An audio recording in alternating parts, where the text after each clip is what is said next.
Welcome back to Girl Talk. Well, we're in the midst of winter and the holidays, but we are looking ahead to spring. We have a very special guest next.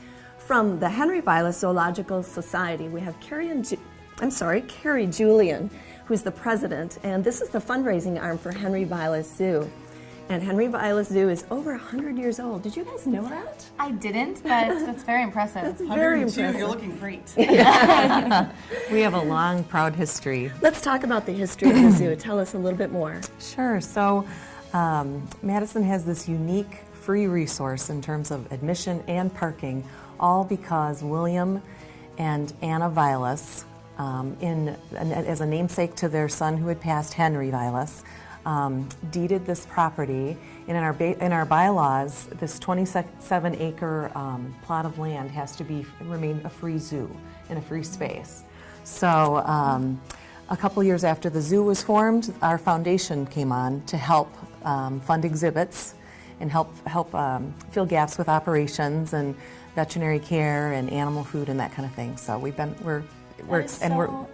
So cool to know the history. That's amazing. Yeah. Absolutely. I mean, I've been there numerous times, but I never knew. That's so neat.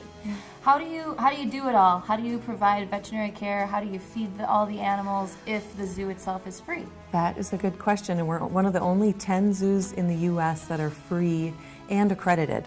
So that means we hold ourselves to an AZA accreditation standard. So it's a higher standard than some other organizations. But we rely heavily on public support. We have a three-way partnership.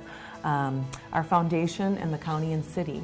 So the county pays for the majority of operations, and then we help come in and fill that gap. And the city owns the land, so they maintain the snow removal and the parks that are around it. So we do fundraisers and events.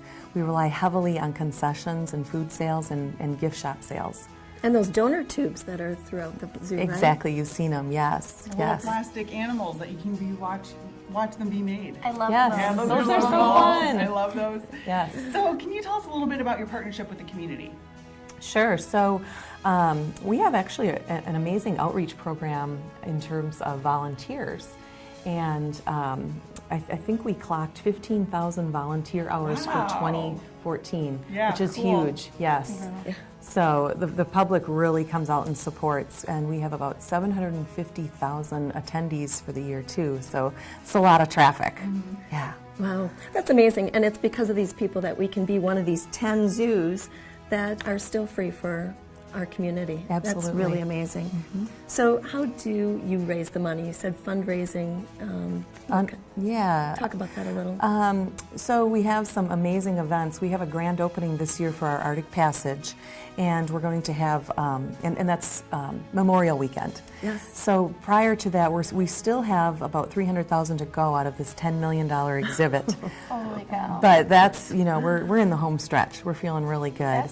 Absolutely. So every dollar you spend on concessions or gift shop goes back into the zoo, but we still need public support to come through on these last. So we have some events you'll be hearing about if you're not a Facebook friend already, and you'll be hearing about events that you can participate in and contribute. Like what? What's coming up in the near future? What kind of animals?